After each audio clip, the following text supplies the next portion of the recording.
On the morning of April 19th, 1775, just as the sun was rising, a group of about 80 colonial militia, known as Minutemen, lined the edge of the village green in the town of Lexington, Massachusetts. As they watched, red-coated British soldiers who had marched up from Boston 20 miles to the south filed onto the green in front of them. The commander of the British troops, a Marine major named John Pitcairn, ordered the Minutemen to get out of the way. The words attributed to him are, "Throw down your arms, ye damned rebels, and disperse." Given the odds, it seemed a prudent suggestion, and a few of the Minutemen did begin quietly to move aside. Then someone fired a shot. To this day, we don't know who. The British responded with a volley.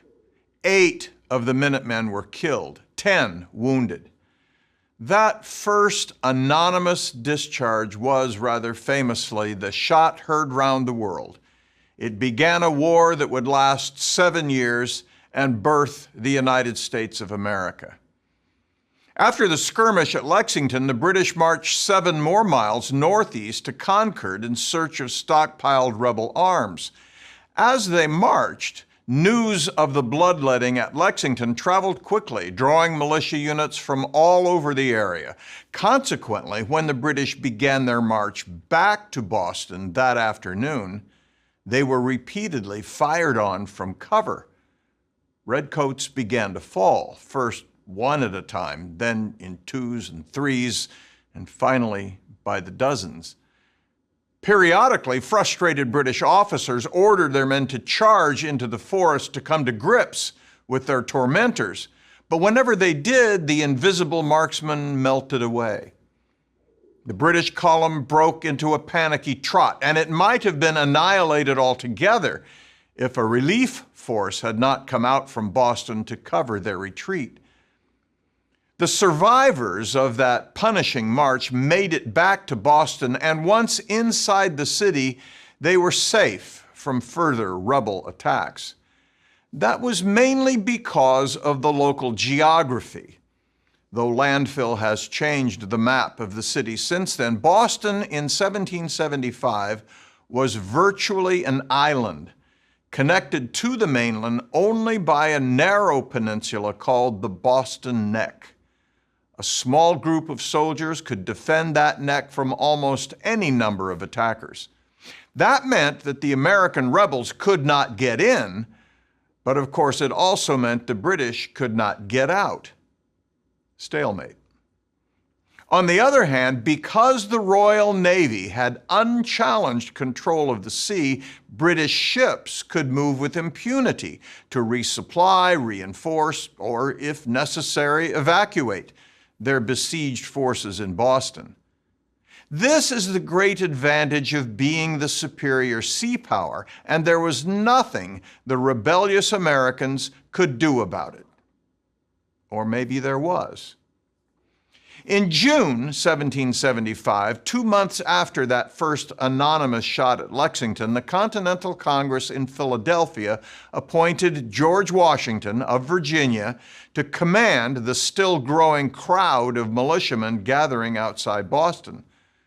When Washington arrived and assumed command in July, he saw at once that among his many problems, 2 stood out. First, he had to supply his own army, and second, he needed to find a way to cut British supply lines. To do both of those things, he met with a Massachusetts militia colonel named John Glover, who owned several merchant ships. Washington arranged with Glover to lease one of them, the Hannah. Though she was tiny at only 78 tons, Washington ordered her to be armed with 4 small cannon and sent her out to loot British supply lines. The Hannah was much too small and too weak to challenge any British warship, but she could easily overwhelm unarmed supply vessels. Here was the first use of what can broadly be termed sea power by what would become the United States. Alas, the story of the Hannah was not a happy one. She captured only one ship, and that turned out to belong to a Massachusetts patriot rather than the British. Then her crew ran her aground, and she had to be abandoned, so not a great start. But Washington did not give up on the idea. He leased other ships, eventually obtaining more than a dozen of them, and collectively they came to be called Washington's Navy. And several of them had successful cruises, none more successful than the schooner Lee, which captured several British ships, including an Army ordnance brig carrying 2,500 muskets, several cannon, and 30 tons of shot. The British were annoyed by these losses, which they labeled piracy, though it did not threaten their hold on the city. Nevertheless, after a 10-month siege, once the Americans put heavy artillery on Dorchester Heights overlooking the city, the British decided to evacuate. They had learned the year before, in the Battle of Bunker Hill, how costly it was to drive the Americans from high ground. And so in March of 1776, they packed up and sailed away. This episode is a useful metaphor for the role that American naval forces played in the Revolutionary War. The Americans never seriously challenged Britain for command of the sea, but they used naval forces when it was convenient or necessary to achieve particular objectives. Here's a perfect example.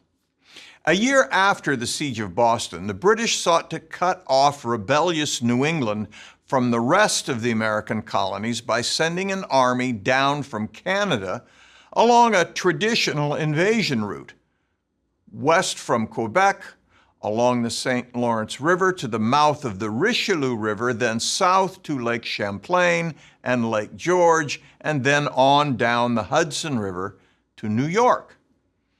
At a time when there were few improved roads through the forests of New England, this water route could transport an army, plus its equipment and its supplies, far more easily.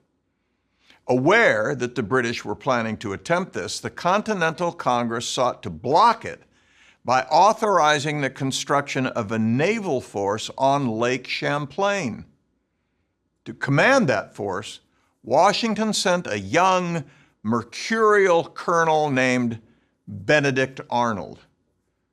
Today, Arnold's name is most closely associated with his treason 3 years later, but in 1776, he was a rising star in the Continental Army, and he brought his great energy to the task. He sent teams of men into the forest to fell trees and haul them to the building site. He recruited others to cut and shape the trees into lumber, and still others to assemble the lumber into vessels. All of this was carried out on the southern edge of Lake Champlain, near a town then called Skenesboro, and today known as Whitehall, New York. A modern-day plaque identifies it as the birthplace of the United States Navy.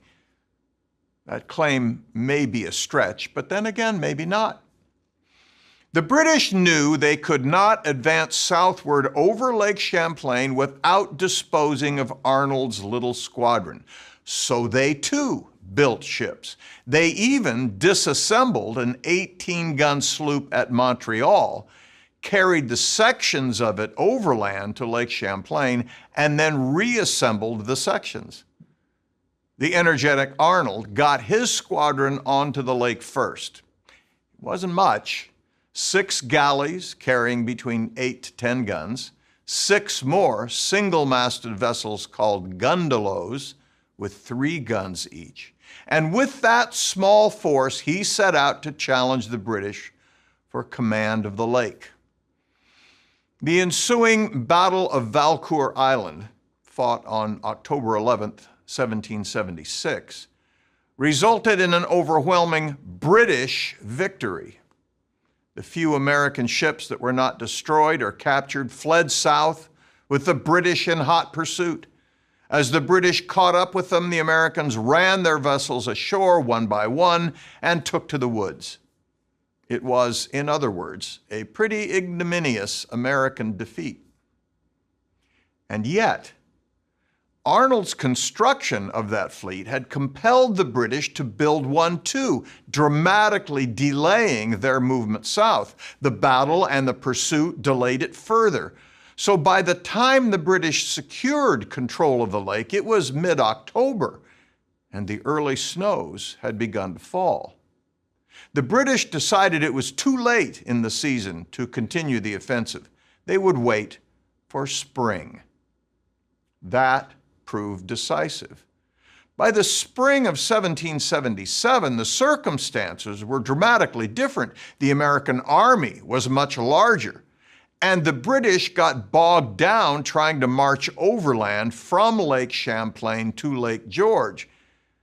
Their experience illustrated a rule of thumb, which is that whenever British armies ventured beyond the reach of the Royal Navy, they got into trouble. And that's what happened here. In September and October of 1777, in the Battle of Saratoga, British Major General John Burgoyne was not only beaten, he was forced to surrender his entire army to the American commander, General Horatio Gates. It was a shocking culmination to a campaign that was supposed to chastise the rebels and perhaps end the rebellion. And the American victory at Saratoga was much more than a tactical success, for it led France, Britain's historic enemy, to recognize the new American government and join the war. It was a vital turning point that had originated on Lake Champlain with the tiny American fleet that never won a battle. The Americans did try to create a more traditional naval force. On October 13, 1775, Congress authorized what it called a Continental Navy that was supposed to be a maritime counterpart to Washington's Continental Army. In fact, the modern U.S. Navy considers October 13th its official birthday. A little later, in December, Congress also authorized the construction of 13 frigates. The number, of course, an homage to the 13 states. Frigates were three-masted, square-rigged warships that usually carried between 28 to 40 guns.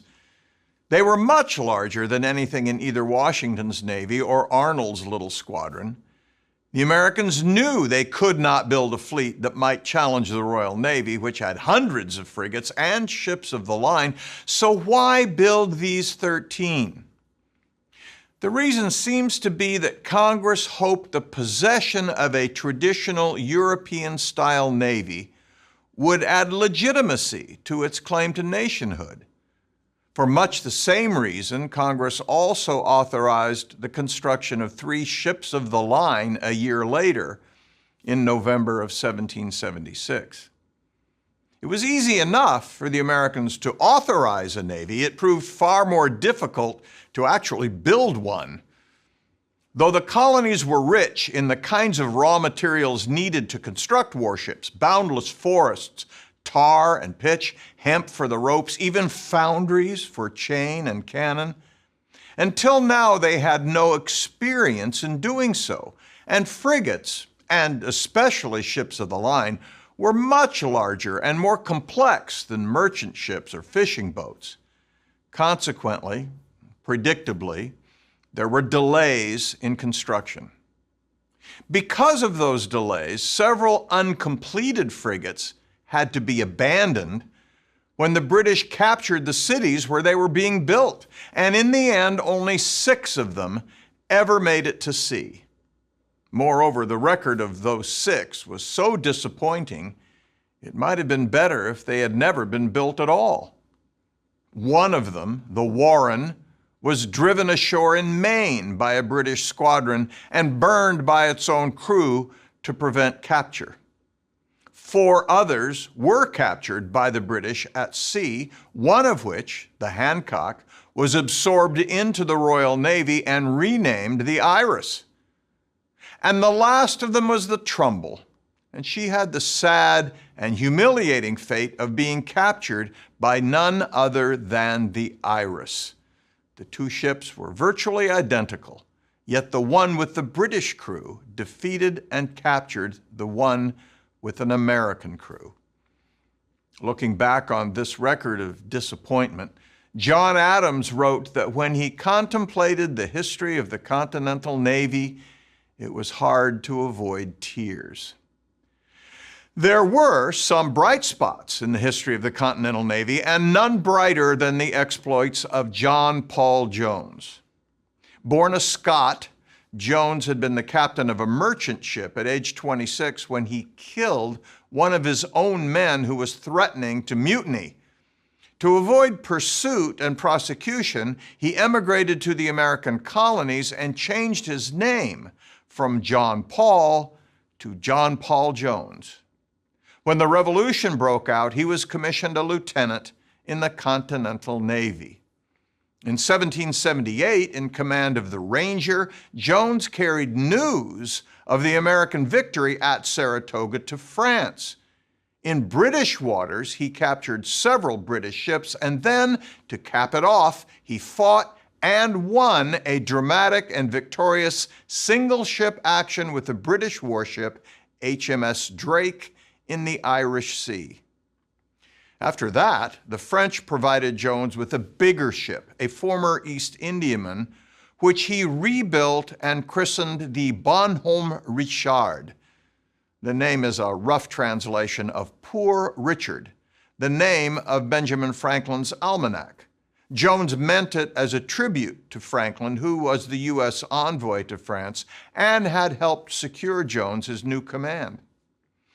On September 23rd, 1779, Jones and the Bonhomme Richard fought the most famous sea duel of the war. Accompanied by several smaller vessels, Jones attacked a British convoy in the North Sea.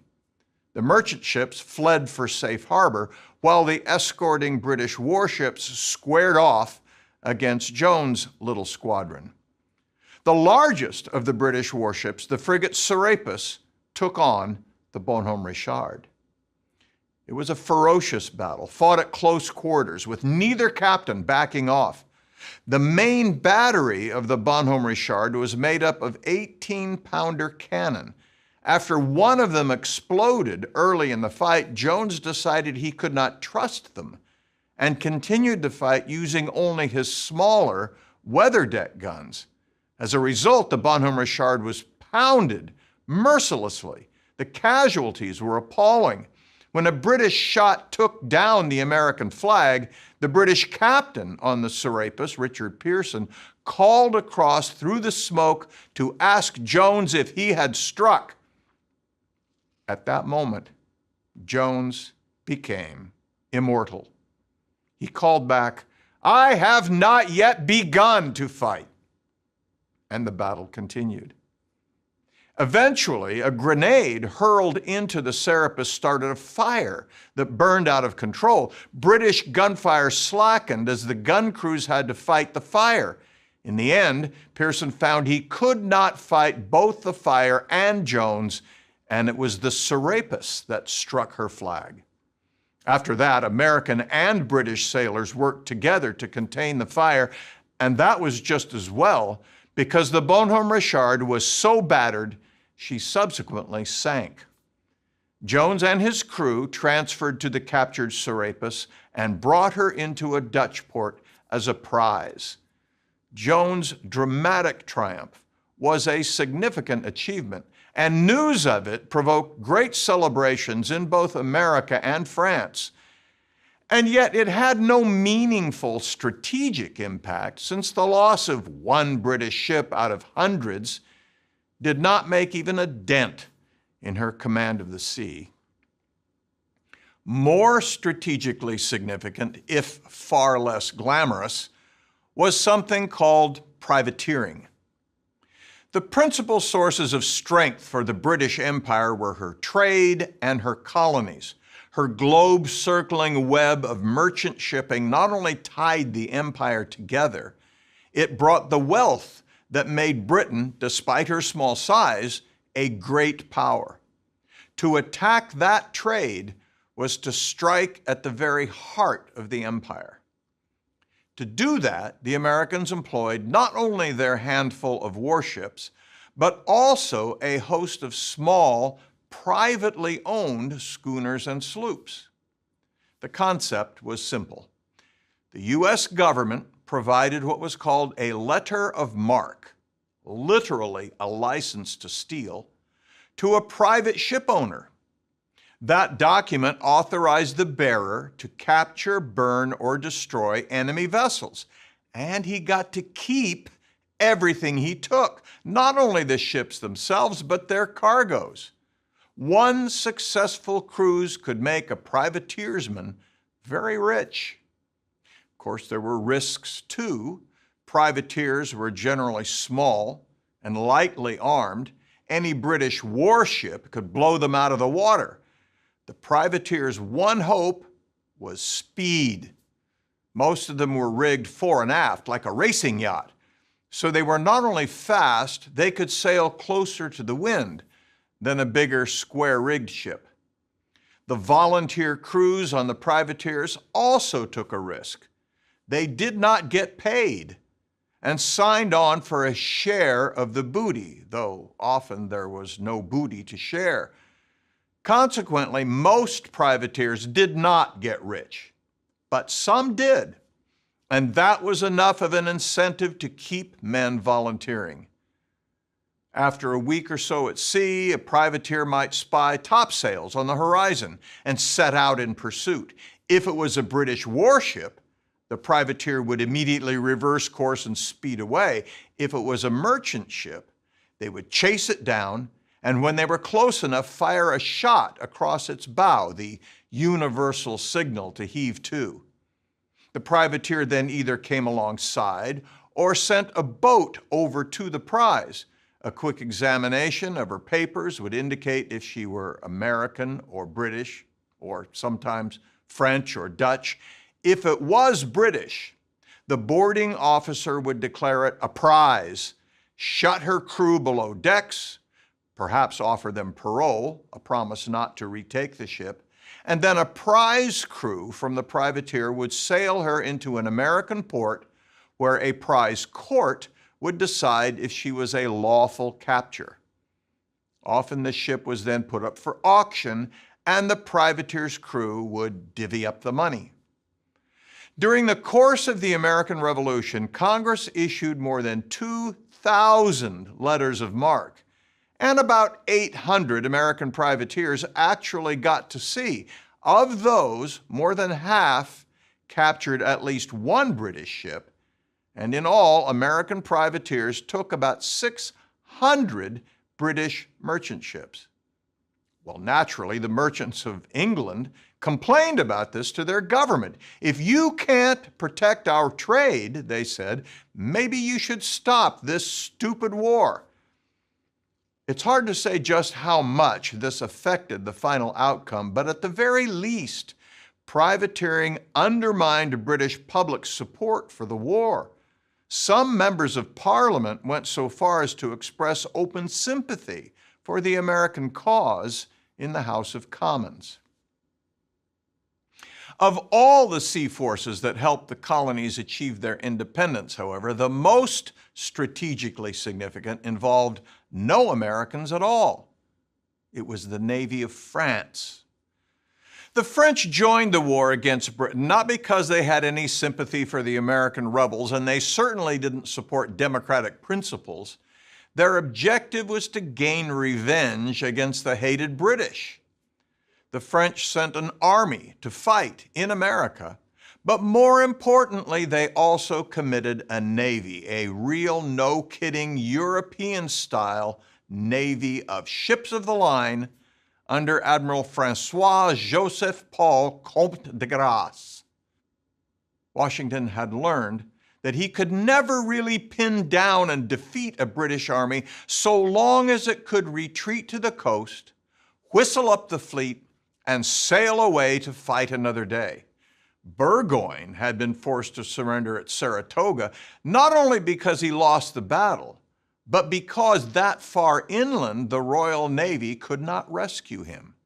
What Washington needed to do was somehow coordinate the movements of his own army, now reinforced by French regulars, with de Grasse's navy to trap a British army against the coast. Bringing that off, given the ponderous nature of communications in the late 18th century, was spectacularly daunting. How did he do it? In the spring of 1781, de Grasse sent Washington a letter asking him where he wanted the French fleet to deploy along the American coast. Well, the letter went by sea, of course, which meant it took weeks to arrive. Washington's first thought was to mount a joint attack on the British garrison in New York. But the sandbars in New York Harbor would prevent de Grasse's big ships from getting in. Newport was another possibility, but the best opportunity seemed to be in the Chesapeake Bay. A British army under Charles Cornwallis had been marauding through the southern colonies for months, and when he needed supply or reinforcement, he would almost certainly head for a seaport in Virginia. So Washington asked de Grasse if he would send his fleet to the mouth of the Chesapeake Bay. That letter also went by sea, and it took another week to reach de Grasse. Even if he got it, Washington could not be certain he would act on it. Nevertheless, in an act of faith, he started his army marching southward from New York. It took weeks. And all that time, Washington did not know for sure if de Grasse would be there when he arrived. Meanwhile, the British made a calculated guess about what was up, and they decided to send their fleet from New York to the Chesapeake too. The British estimated that de Grasse had about 30 ships of the line, which was about right, but they also believed he would leave half of them in the Caribbean. So Sir Samuel Hood took 14 British ships of the line and headed south from New York to confront him.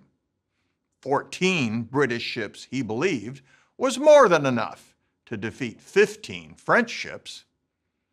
But to his undying credit, de Grasse decided to bring his entire fleet of 28 ships of the line to the Chesapeake, including his flagship, the Ville de Paris, one of the largest warships in the world with 104 guns. He also stopped in Havana, where he spent several days, and that proved critical because when Hood got to the Chesapeake Bay, the French were not there. Oh no, Hood must have thought to himself, I guessed wrong. So he turned around and sped back towards New York. As his topsails disappeared over the northern horizon, de Grasse's ships came up from the south. When Hood got back to New York and found the French weren't there either, his boss, Admiral Sir Thomas Graves, decided to take the entire British squadron to the Chesapeake, a total of 19 ships of the line. At the entrance to the Chesapeake Bay, Graves and Hood found de Grasse and his 28 ships of the line. Cornwallis and his British army were there too, at Yorktown. Almost miraculously, Washington's army and de Grasse's navy had arrived at the same place at the same time to trap a British army. Cornwallis knew his only hope now was that the British squadron could drive off the French so that he could be rescued. On September 5th, 1781, British and French fleets fought the decisive naval engagement of the American Revolution, the Battle of the Capes. Tactically, it was a draw, but that was good enough because the British failed to dislodge the French, and afterward they withdrew back to New York, recognizing that the game was up Cornwallis surrendered his army 6 weeks later on October 19th. In London, it was a devastating blow. Popular opposition to the war had grown, and it was evident now that the war was unwinnable. On September 3rd, 1783, in the Peace of Paris, the British acknowledged the independence of the United States as a separate nation. Against all odds, the upstart Americans had won after all.